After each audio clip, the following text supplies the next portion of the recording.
Hello, and welcome back to the second annual Ghana HempTech Conference. This is your host, Davisha L. Johnson. We are in the final hour of our conference for day one, Friday Investor Day, and we are talking to Ms. Yabi, Miss AFCFTA Madurai in South Africa, and she is going to talk to us about the AFCFTA and women farmers. So I just want to give a quick introduction. How are you today, ma'am? I am fine. How are you? How has your conference been going? I popped in and out the whole day today, and it was very exciting. It was really very exciting. Thank you. It's been going well. We have one more presenter after you are finished, and then we have the launch of the unveiling of the AIWIAA magazine downstairs. So we're just wrapping up and getting ready for tomorrow and Sunday. So yes, me and Yabi talk about girlfriends all the time. So let's get back to business, and I'll introduce you and let you present on AFCFTA and women farmers. So Miss Yabi Madurai, am I saying that right, Madurai? Yeah, it's okay. I married it. It's fine. Carry on. For now. I'll work on it. Miss AFCFTA has multifaceted career would be an understatement. Reinvention and remaining true to her passions and beliefs of economic and technology equality are the cornerstone of her career and investment focus. Coming from a stellar corporate career, she was the founder of BBT, a digital technology consultancy, is a media analyst and contributor on matters of trade, technology. She went into government to become an advisor to one of the most important portfolios in the current age, and is also the founder of 3 impact organizations focusing on country, I Am South Africa, continent, PABWA, the Pan-African Business Women's Association, and the Planet Global Tech Equal. I would like to, without further ado, introduce to you Miss Yabi, Miss AFCFTA Madurai, to talk to you about AFCFTA and women farmers. The floor is yours, madam. Thank you so much, and thank you so much for having me. It's so exciting to be talking about hemp and Ghana, passing the legislation. I have to say, it's really for somebody that is an activist from a gender economic empowerment perspective, it really is exciting to be talking about an emerging new economy from an Africa perspective, and looking at what the potential of that could look like for the country in terms of Ghana, for the continent in terms of Africa, and other countries, passing legislation. So just to think about what this could do for economies going forward and for Africa's prosperity says a lot. Also, just to share very quickly is that I am a breast cancer survivor for many years. And one of the biggest things that when I had cancer, one of the biggest things that was spoken about was the value of the cannabis industry to cancer and oncology. So in my country, in South Africa, when our legislation was passed, it was one of the biggest things to be able to feel like as a cancer patient, what that would mean. So that means that from a farming aspect, the opportunities, the ability to be able to create an actual industry and an actual economy from that says a lot. So I've just prepared something because I wanted to have all of my notes intact. And I know that you are running over time, so I just kind of want to condense as much as I possibly can so we can rather talk and have a discussion and questions and answers as opposed to me just rambling on. So I prepared some notes. So I'm going to take you through it just so that I've got, all of everything at hand. So Africa's single market, which is the AFCFTA, the Africa Continental Free Trade Area, and I'll tell you about it in a little bit more detail. I wanted to deal with the agricultural part first, has the potential to create a positive and more competitive business environment for agriculture specifically, encouraging further investments and ultimately a modern, dynamic, productive, inclusive, resilient, and sustainable agricultural sector, which is possibly the biggest growth factor in any sector from an AFCFTA AFCFTA perspective. And this could possibly lift millions out of poverty. And that is, I suppose, the biggest reason why we are all such advocates of the AFCFTA, because we understand how many millions this could alleviate from poverty. Africa depends on its exports to the rest of the world of agricultural commodities such as cocoa, coffee, cotton, tobacco, and spices to generate much needed foreign exchange. But the continent is a net importer of staple foods. So we know this. I'm not going to go into the detail of this.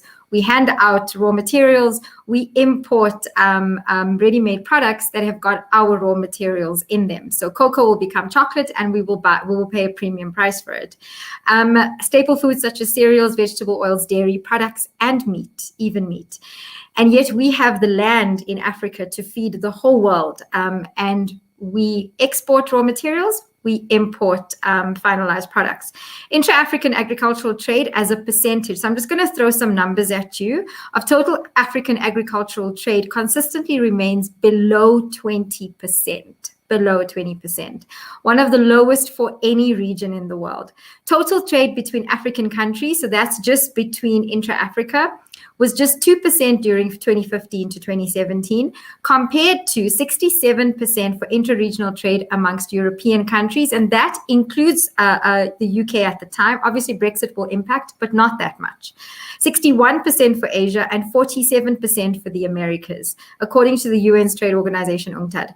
It is in agriculture where the AFCFTA's ambitions can find the most fertile ground, excuse the pun, in particular through developing inclusive regional value chains around priority commodities. And hemp has that capacity to be able to become a priority commodity from all aspects, led by a dynamic and diverse private sector of smallholders, commercial farmers, processors, and service providers.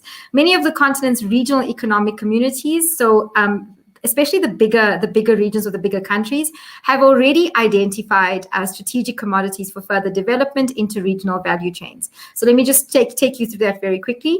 East Africa has prioritized rice, beans, and dairy, amongst others. West Africa, which is where Ghana is, has prioritized sorghum, livestock, fish, and aquaculture products, amongst others. Obviously, this information has all come through at the time of the ratification of the AFCFTA, and hemp wasn't part of it. So this is about how do we take this forward. Southern Africa's priorities include soybeans and groundnuts and maize. This regional approach has the potential to absorb smallholder farmers, including women and youth. And that is the focus of, well, from Pabwa's perspective, that is our focus.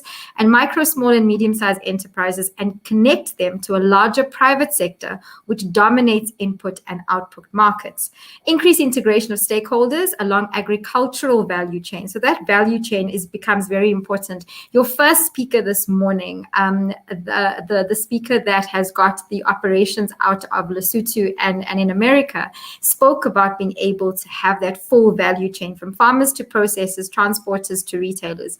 Is likely to create sustainable jobs and improve long-term nutrition. So the most important thing, I think, when we look at what is the AFCFTA now, so we looked at what is the agricultural benefits or opportunities rather. So let me just put you in the picture in terms of what the AFCFTA says, and then we can combine the two and have a question and answer session. So on January 1st, 2021, so this year, a couple of months ago, the Africa Continental Free Trade Area came into effect, and operationalization is planned for 1 January 2022. The AFCFTA is Africa's opportunity to rise from the ashes, the most historical event of this generation. So our generation's legacy is the AFCFTA. There's no other way of putting it. It is Africa's opportunity to close the gaps of economic empowerment for the continent's women and youth, especially considering that we kicked off the decade of African women's economic empowerment and financial inclusion, 2020 to 2030, in the same year that the AFCFTA became effective. The AFCFTA was created as an objective of Africa's blueprint, which is called Agenda 2063, which you will know about. So now that it is here, because it's here, they said that we would never have an AFCFTA, we would never have a free trade zone, we would never have a unified economic community. We have done it. It is here. But in order for it to grow and be a success, we have to understand that it impacts the world as a global economic recovery tool, especially in post-COVID times, purely because Africa is literally the future of the world. Now, when I say that, there's a lot of I get a lot of pushback, because it's like, why would you say something like that? So let me explain myself. Africa is considered the new frontier for global growth. It is the only continent, except for parts of South America, that has the ability to grow with double digits financial or economic growth.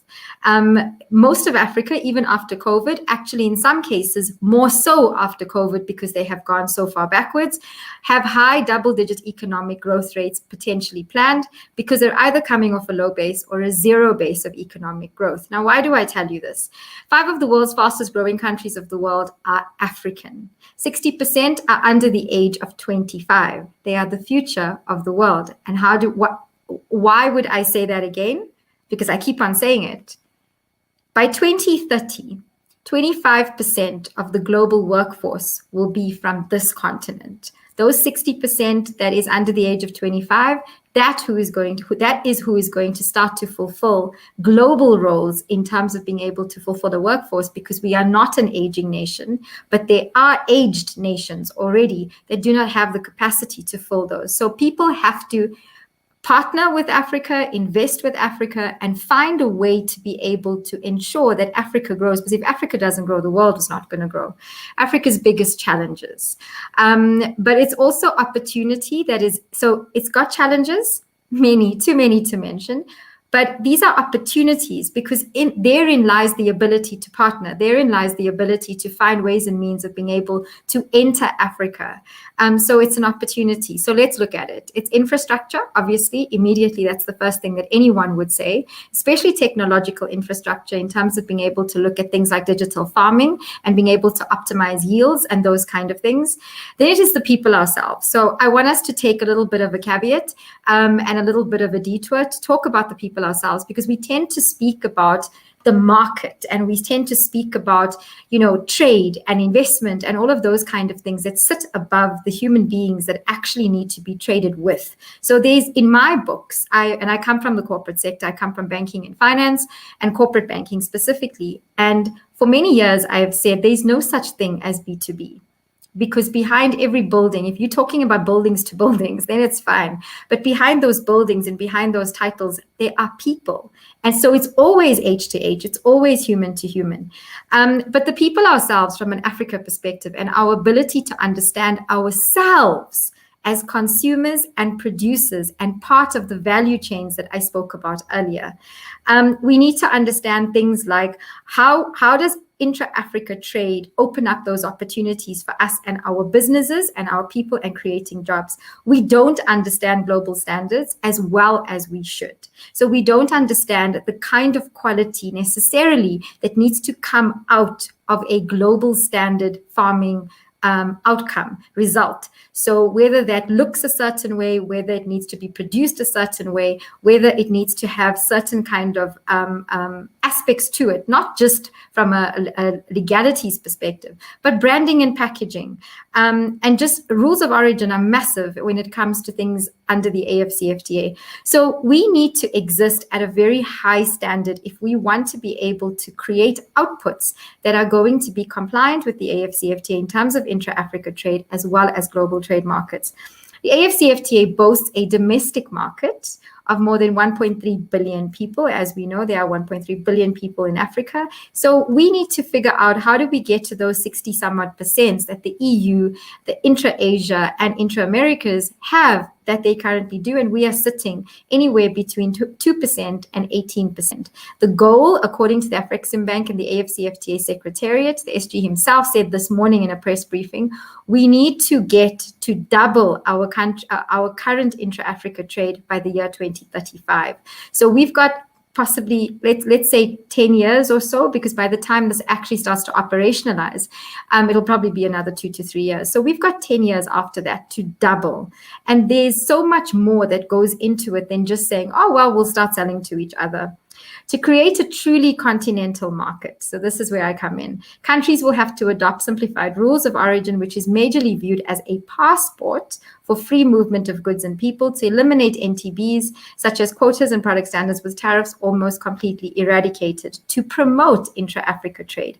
In addition, there needs to be increased trade connectivity between African countries, without which intra-Africa trade cannot grow. This is our next challenge, as we do not believe in buying from each other. Now, why? Please take a step back from what I'm about to say, because unfortunately, this is just the way it is, that our colonization history or our colonized past ensures that it stands tall today, because that was divide and conquer back in those days. So they divided the continent. And now, even though we're not colonized, neocolonialism exists, but even though we're not colonized, that still stands tall. You know, it's cheaper for us to fly to London to buy something than it is for me in South Africa to go to Ghana, to come to Ghana to buy something or to get something from Ghana. It's easier for me to buy it from London.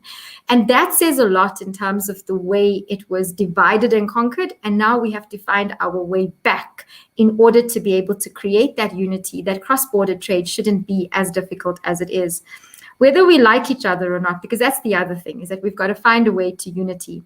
Whether we like each other or not, it should be about bolstering centers of excellence. So what each country is good at, what their raw materials are, what their talent is and skills capacity, and their industrialization optimization. So what are those things? And we create centers of excellence across the continent.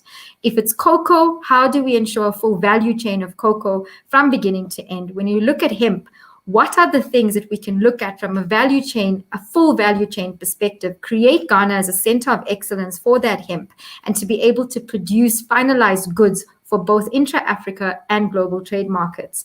As business people and people of Africa, small and big business, we do not need permission. We never did. I don't know where this thing comes from that we need permission to take ownership of anything that is meant for us. Governments do not create jobs. Governments create policy, regulation, legislation. They create an enabling environment for us as business people to enter into business and create jobs. So they've got to give us a passport, for lack of a better term, to be able to run businesses, create trade opportunities, etc., etc., etc. They do not create jobs. So we do not need permission. Whether you're a small business, a big business, we need to step up. We need to say, what is this thing and how do I benefit from it? How can I use it? There is enough information out there for us to be able to have at our fingertips. If we look at it, what are the opportunities? There's opportunities in terms of intra-Africa trade, looking at what currently exists and how can we start to use it. When the AFCFTA becomes operationalized, how do we access it? First in the queue, how do we access it? The second thing is, do we understand AGOA? Do we understand that if we are going to be optimizing our manufacturing centers, our centers of excellence, our industrialization, what can we do? I know there's only a few more years left for AGOA, but hey, it's still a few more years. The UK is leaving Brexit. The UK is being Brexited. What does that mean? I just said, it's easy. It's easier for me to buy and sell to London than it would be to buy and sell on the continent. So what are the opportunities from a global perspective that we need to start looking at if we are going to be optimizing our product outputs? So there are gaps in the trade market from a global perspective. There's massive gaps and huge opportunities from an intra-Africa trade perspective. How do we start to look at how to optimize that for our businesses? Remember, the AFCFTA is for big business, it's for SMMEs, it's for the freelance journalist, the freelance graphic designer, the law consultant, the management consultant that is sitting in front of you right now. It's for the dressmaker who's going to become a designer in the future. It's for the mom and pop establishments. It's for the new emerging economies like the hemp industry to maximize. If you're going to do this, if you're going to pass legislation, you might as well take it for full advantage of it. And most importantly, it's for the informal sector. If there is one group of people that are going to be able to benefit from this, if they start to formalize it, and I make it sound easy, it's not. But if they're able to formalize the informal sector, this is who the AFCFTA is for. We just have to ensure that our products and services meet the needs and the standards of the AFCFTA agenda for the intra-Africa trade and creating an enduring and sustainable economic unity, because that is what's going to be able to drive it. It took us 60 years to get from Kwame Nkrumah saying we need a unified, Africa in terms of the African Union, the OAU started. It took us 60 years to get from there to here. Please God, we cannot take another 60 years to get to intra-Africa trade that is optimized. I'm almost done. Overarching all of this at the end of the day is the AFCFTA is an investment and it's a partnership tool. It's to be leveraged and used for partnerships with global companies across the world coming together to partner with African economies. Under the AFCFTA, remember, only African-made products in terms of rules of origin, and they're very strict about rules of origin, only African-made products and African-owned companies will be able to benefit from all the cost reductions and the benefits of the AFCFTA implementation. So this opens new opportunities for current existing relationships and partnerships between multinational companies and African companies, because that would have to be strengthened. But it also opens up opportunities and new relationships to be formulated in terms of current and existing sectors. So where you never thought about Africa before as a partner, you now can partner with an African company. You may not even need to invest in it. It may be 100% purely a partnership deal, because there's a lot of companies within Africa that are ready to go in terms of standardization, in terms of optimization, and operating at a global level. So in short, Africa is no longer the center for aid. And yes, there is still a lot of aid going on in the continent, and that aid needs to translate into actual infrastructure investment. It is a trade partner and an alliance in global trade markets. As Africans, we are going to have, or we have already, options to buy. Remember, our trade deficit is more in favor of import than export now. That is going to change because we're going to start buying from each other. When we start buying from each other, idealistically speaking, when we start buying from each other, that means that the competitive environment, because we're going to start buying less from global markets. So this is going to increase the competitive environment. So for global markets, we'll now start to treat Africa and African consumers with the same consumer engagement relationships that they have with first world countries. So that may not necessarily happen overnight. It's going to take some time, but I'm giving you a future picture of what this could look like in just a few years. It took us 60 years to get there. It's not going to take us 60 years to go forward. There are a lot more people like me out in the world who are actually a lot more aggressive about it in terms of this will be a success. So when you hear the SG of the AFCFTA speak, you understand this is a not negotiable. It will become a success. It will be done. The heads of state have said they've invested too much into this to now turn back. So this will be done. Africa, I want to say this is my closing statement. Africa is open for business. Africa is open for partnerships. Africa is open for trade, not aid, as we move forward. And that is it from my perspective in terms of the AFCFTA, and trying to round it up in terms of the what it would mean for agriculture and how it would allow us to be able to expand and extend a full value chain in terms of agriculture and the AFCFTA, and ensuring that we become a global producer of goods, or at least a balanced producer of goods, as opposed to a more consumerist continent that is giving up our raw materials and then buying it as a final product and costing us a lot of money. So yes, Davisha, are you there?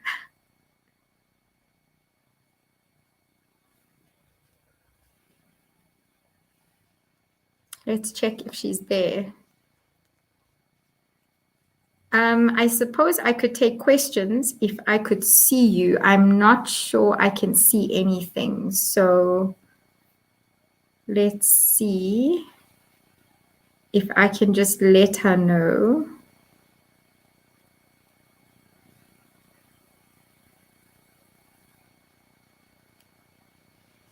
Okay, I've just let her know. She's back. Hey, everyone. Thank you. Sorry.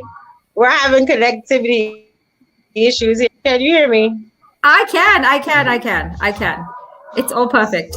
I think I'm lagging or someone's freezing. I can see the time going. I see the time going. So this is Africa. That's all I will say. This is the second annual Ghana HempTech Conference. We have been here. Thank you for coming on in this late hour and talking to us about women farmers. I'm not sure what you're hearing or which part you're smiling at, but I know you are ready. So thank you for coming to the second annual Ghana HempTech Conference and talking to us this evening. I think we will have an opportunity once we get our audio visual together and to answer some questions, do some question and answer probably when we come back because of the internet issue. So if there are any questions via Facebook or YouTube, I will make sure that we get them to Yavi and she responds and we respond back to you on those platforms. Okay, cool. So I want to thank you again for coming to present to us today on the AFCFTA and Black Women Farmers with Yavi AFCFTA. Thank you, Davisha. I'll keep an eye on the Facebook page, and then I'll respond to them. Well, put your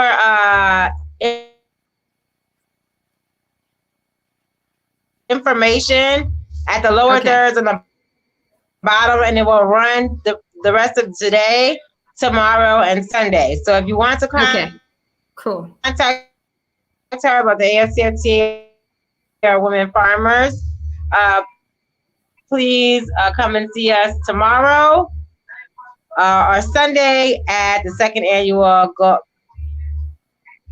Ghana HempTech Conference. Live in a crowd. We'll be right back with our last presenter.